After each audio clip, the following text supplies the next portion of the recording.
Bem-vinda ao SOS Soninho. Eu sou Adriana Franco, especialista em sono dos bebês, e é justamente esse o assunto que nós vamos tratar aqui no canal. Se você já está passando por algum problema de sono, se já entrou naquela situação dramática de privação de sono, aqui você vai encontrar muitas dicas, muita informação para te ajudar a resolver esse problema. Se você ainda está grávida, esperando o seu bebê, fica aqui com a gente também, porque olha, tem muita dica de como criar bons hábitos de sono para o seu bebê desde cedo, o que fazer, o que não fazer, como evitar os maus hábitos que podem te trazer problemas no futuro. O tema de hoje vai ser bebês high need, ou o termo bebê high need, para ser mais exata. Antes da gente começar a falar a respeito disso, não se esqueça, inscreva-se no canal, ative o sininho de notificação para você sempre receber o aviso de que tem conteúdo novo no canal. Mas, afinal de contas, vamos ao tema de hoje. O que é um bebê high need? Ou senão, vou fazer igual aquele,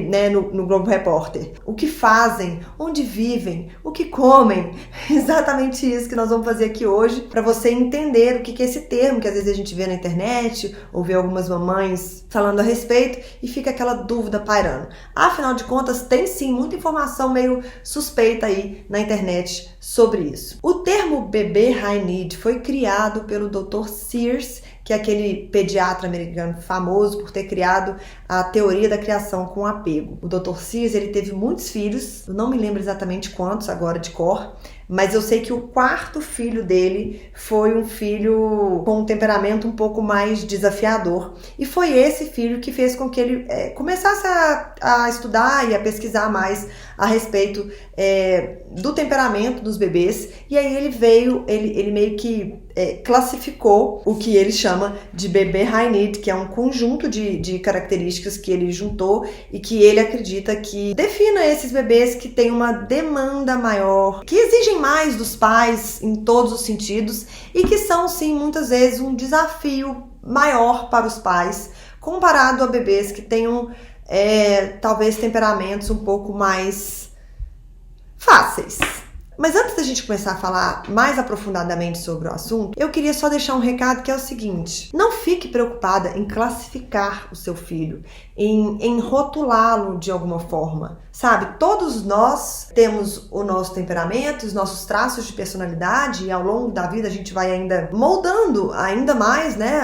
Às vezes a gente vai melhorar em algumas questões, vai piorar em outras. O que vai acontecer com a gente, a forma como a gente vai lidar, ainda vai fazer com que isso possa se transformar, de certa forma. Eu vejo que algumas pessoas, às vezes, elas ficam preocupadas em definir ou não se eu tenho um bebê high need ou não, como se isso fosse mudar alguma coisa na forma que ela lidar com a situação. E não vai. Você colocar esse rótulo ou não, ele ser ou não, não vai mudar nada. O que importa é você compreender o seu bebê, compreender o temperamento dele, entender se, às vezes, aquele comportamento que você considera desafiador é, de fato, um traço do temperamento ou é realmente algo que está acontecendo e que, às vezes, a gente não está percebendo. Tudo isso é mais relevante.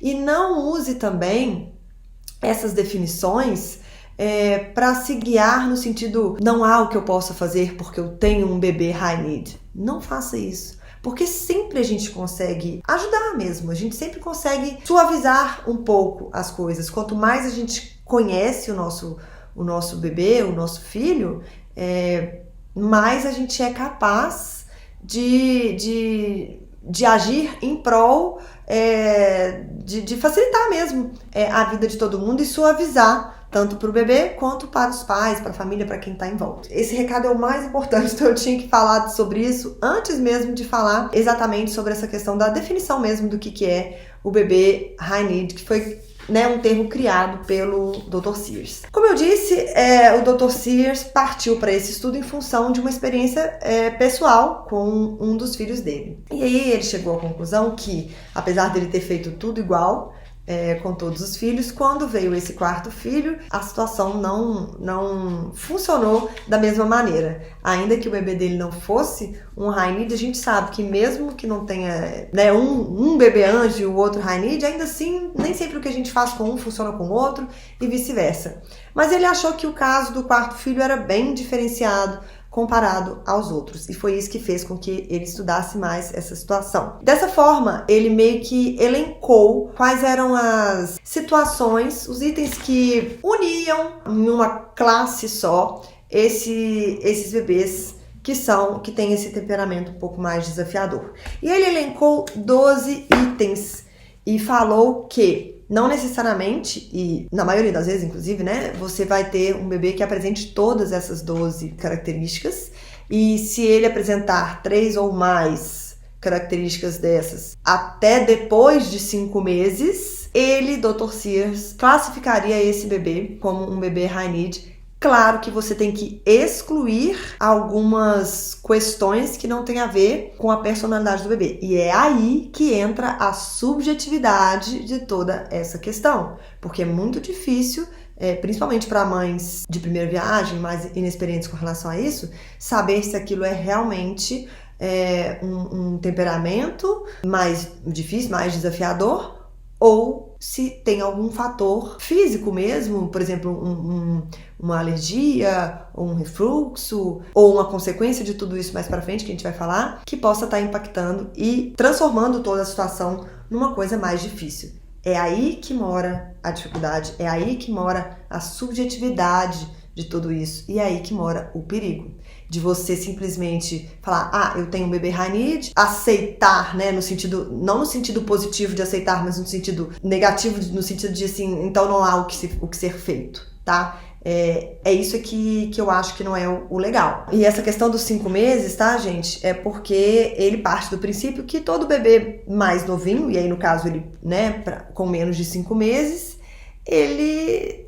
realmente ele vai exigir bastante, realmente ele vai chorar, ele vai querer isso, ele vai aquilo, vai exigir muito mais da gente do que depois eles vão evoluindo, vão crescendo, vão amadurecendo e vão demandando, não sei se menos atenção, mas é uma atenção diferente, né? A gente sempre dá muita atenção, isso é maravilhoso, mas é de forma diferente. O recém-nascido e o bebê mais novinho realmente ele exige mais dos pais. Então vamos lá. Segundo o Dr. Sears, as 12 características que podem ser observadas para identificar esse bebê high need são: ele é intenso, então ele grita, ele chora alto, ele demonstra tudo com muita intensidade, inclusive a alegria e a tristeza. Então ele pode ficar muito feliz e ele pode ficar muito triste, muito bravo. Então ele é um bebê intenso. Hiperativo, ele realmente está sempre ativo, correndo, fazendo, mexendo. Ele não é aquele bebê mais calminho que fica ali, que fica brincando. Ele tem, fisicamente mesmo, ele é sempre muito ativo.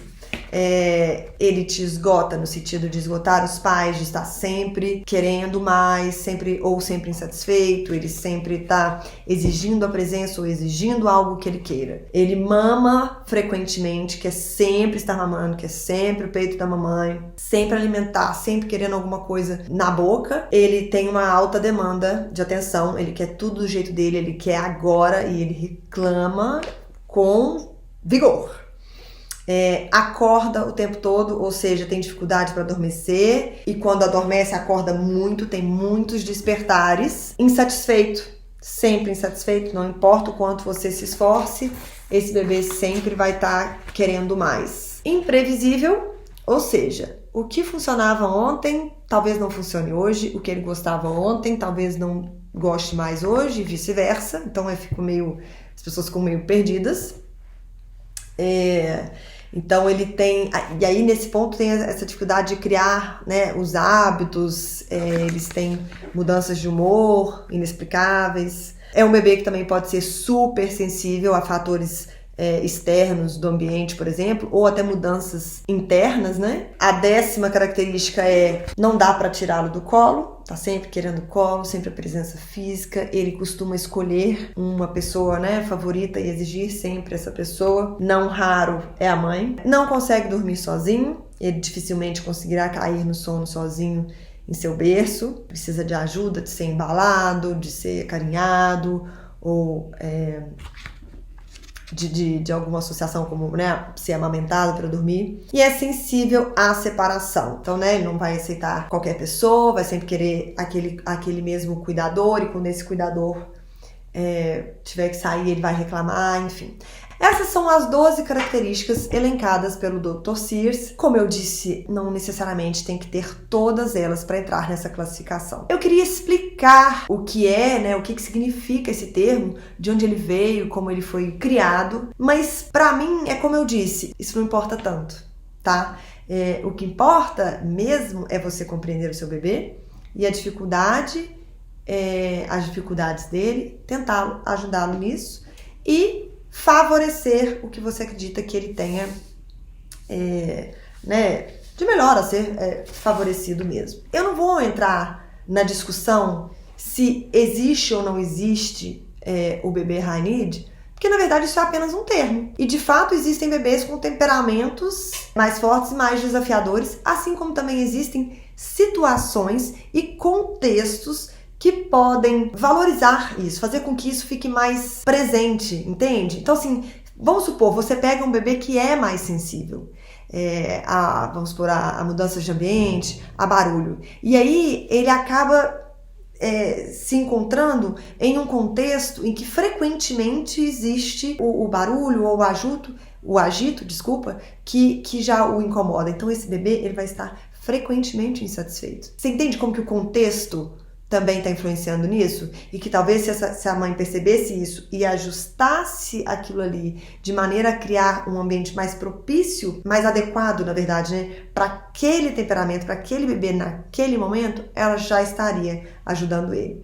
Eu não estou dizendo que não existem bebês mais difíceis, existe sim. Tanto é que acontece, por exemplo, de mães que têm um primeiro filho, que é um bebê mais calmo, mais fácil de lidar, e aí vem um segundo, que não tem esse temperamento tão tranquilinho, ela faz as coisas exatamente como ela fez com o primeiro, mas com o segundo tudo acontece diferente, começam a surgir problemas maiores, dificuldades, às vezes a pessoa não consegue lidar com aquilo e a coisa vai ficando cada vez maior. Eu queria muito esclarecer essa questão para quem está assistindo. Se você está aí achando que talvez tenha um bebê high need, não entra nessa necessidade de rotular ou não. Vamos entender o que está acontecendo com ele. Vamos entender o que a gente pode fazer para ajudar ele e assim te ajudar também. Ainda que ele não vá ser um bebê anjo. Esse traço do temperamento dele pode ser, no futuro, um motivo dele ter muito sucesso em alguma coisa.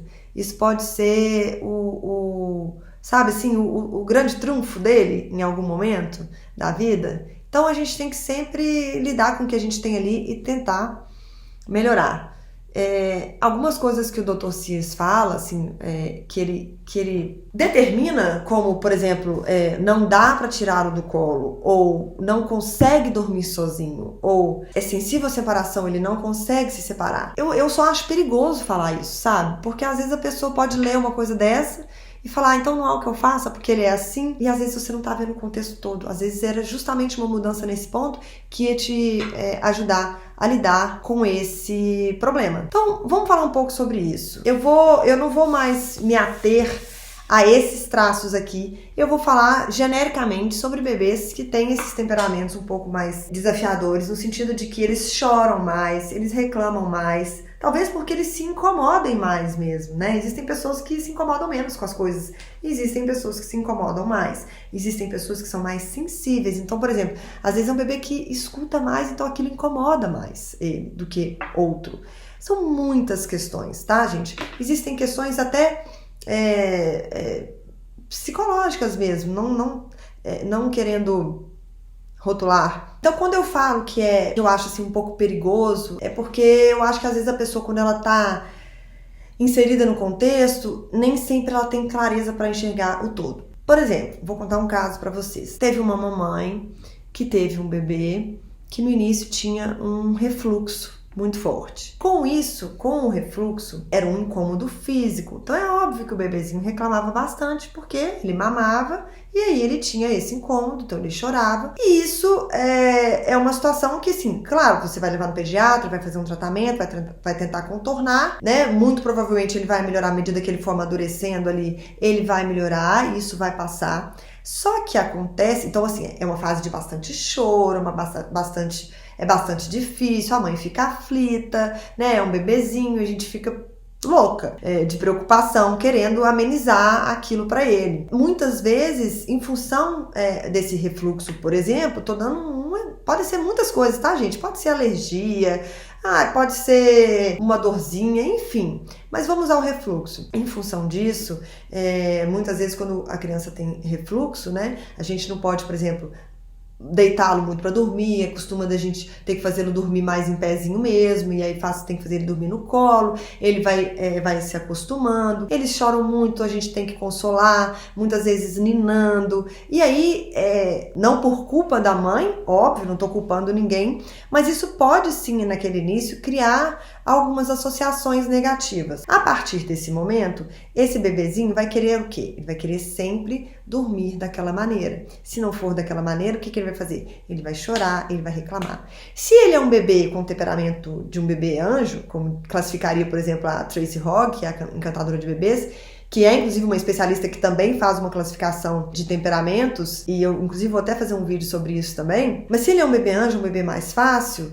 às vezes ele não vai trazer tanta dificuldade para essa mãe. Mas se esse contexto todo aconteceu para um bebê que já é um bebê que tem um temperamento um pouco mais desafiador, que já é um bebê que tem, né, aquela coisa de reclamar mais, de ser mais enérgico, de chorar com mais força, de reclamar, de exigir, aí a gente está somando um temperamento com um contexto, e aí isso junto pode criar ali uma bola de neve. Por quê? Porque a gente tem um bebê que é mais sensível ali e que reage com mais energia, somado a uma situação criada ali por um contexto especial, vamos dizer assim. E aí o que vai acontecer? E isso de fato aconteceu, que é um caso verídico que eu tô contando aqui. Juntou tudo isso e o que a mãe já tava achando? Ela falou assim, eu tenho um bebê high need, porque olha, tudo que eu faço ele só chora, ele nunca tá satisfeito, eu tento ensinar ele a dormir sozinho, ele não quer sair do colo, enfim, essas reclamações que são até bastante comuns. E aí ela já estava começando a rotular e falar assim, eu não tenho o que fazer, eu acho que é isso mesmo, e agora eu vou conviver, e tá certo, a gente tem que aceitar as coisas, mas a gente tem que sempre tentar melhorar e suavizar a situação. O que a gente identificou? Exatamente que durante o período do refluxo era mais difícil para ele mesmo. Claro que ele ia reclamar, ele estava passando por uma situação difícil, tadinho. Depois, a maneira que a mãe usou, e também não tem muita outra forma, né? Mas que a mãe usou para tentar amenizar para ele, acabou criando uma associação negativa de sono, no caso, que eu tô dizendo.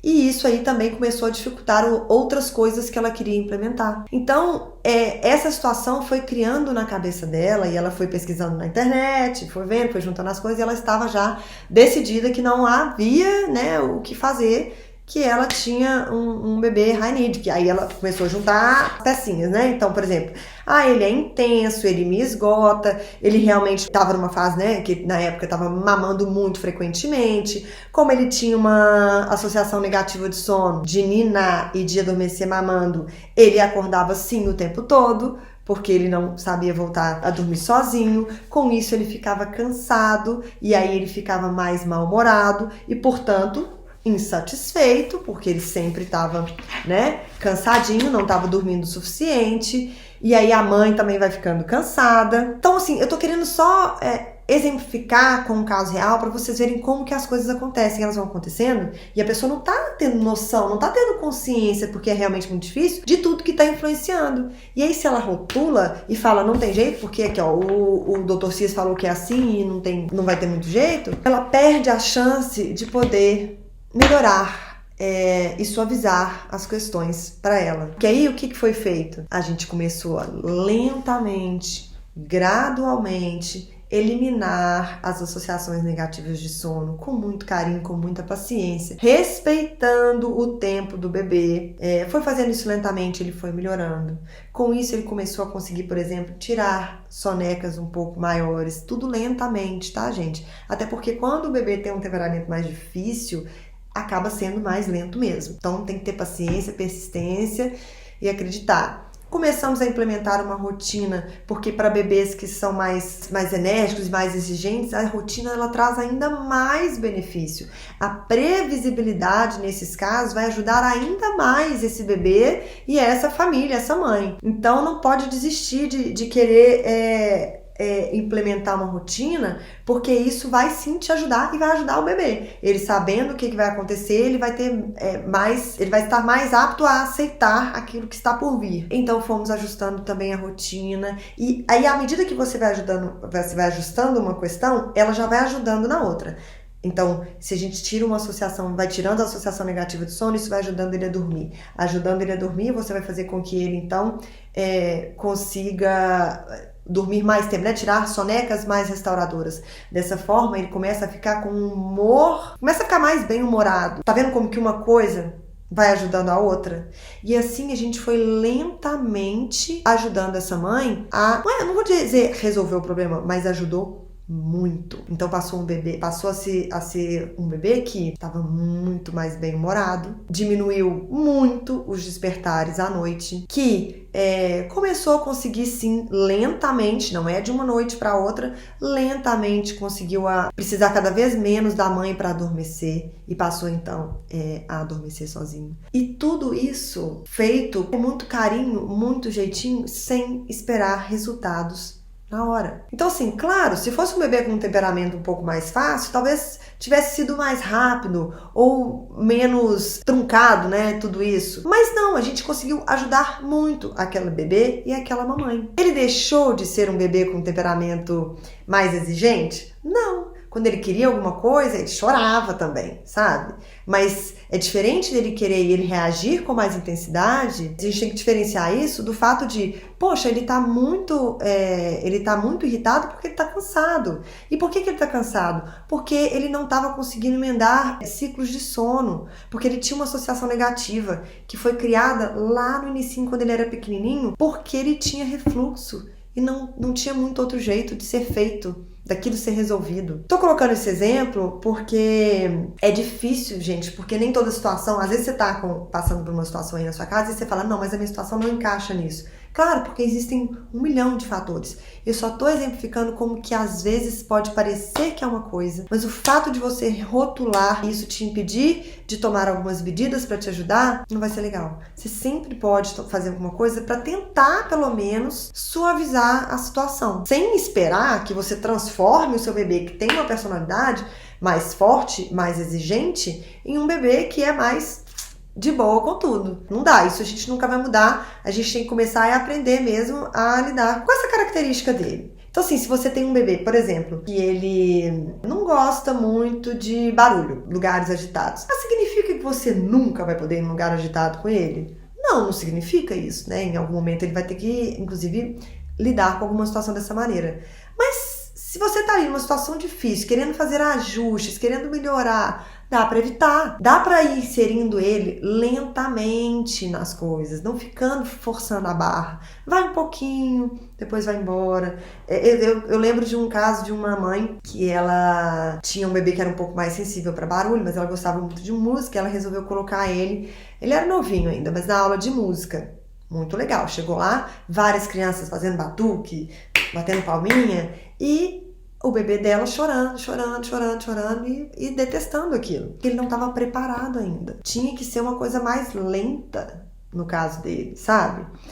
Começar de repente com uma aula individual, onde ele fosse ali se acostumando com aquele barulhinho e à medida que ele fosse evoluindo, você vai oferecendo mais desafios para ele, porque para ele no caso era um desafio, né? E aí você vai então ajudando ele a evoluir, a lidar com aquela situação. Que é diferente de falar assim, não, mas todos os nenéns aqui conseguem, por que ele não vai conseguir? Não, ele tem que conseguir sim, e ficar forçando uma coisa que aqui ali o bebê ainda não está preparado para aquilo. Então esse poderia ser um caso, por exemplo, vamos supor um bebê sensível a barulho, que more, por exemplo, num lugar onde tenha realmente muito barulho, muito agito, muitas coisas à volta, e ele vai estar então constantemente em contato com algo que o deixa um pouco perturbado. Isso vai dificultar a vida da mãe. E aí essa dificuldade pode ir gerando outras. Então a gente tem que ter muito cuidado na hora de lidar com essas situações.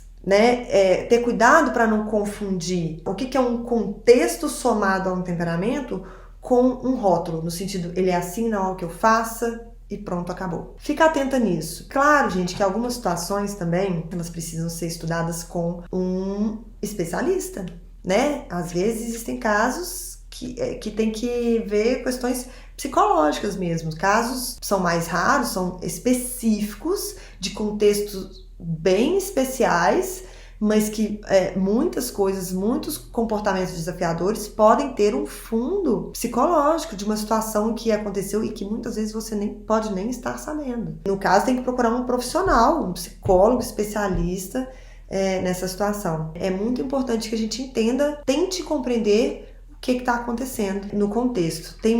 São muitos fatores a ser levados em conta, além do temperamento. O que não quer dizer que não existam bebês mais difíceis do que outros. Em roda de mãe, é muito comum você ver, quando eu observo de longe assim, eu fico só pensando, só observando mesmo, de fora, não fico dando opinião assim desse tipo de rodinha, mas assim, às vezes você vê que uma mãe, que às vezes tem um filho sim com um temperamento mais desafiador, tá contando de alguma dificuldade, e aí vem uma outra mãe que não vive aquele contexto, não conhece aquele bebê, às vezes ela tem um bebê mais fácil, e aí ela começa a falar, dando dicas, né? Como se estivesse dando dicas, e aí até vejo que às vezes é com boas intenções, mas como se ela jogasse a culpa pra mãe do outro bebê, sabe? Não, mas é porque você tem que fazer assim. Não, mas eu fiz assim com meu filho e funcionou. Não é necessariamente assim, tá? Tem que ter muito cuidado, gente, tem que ter muito tato pra falar.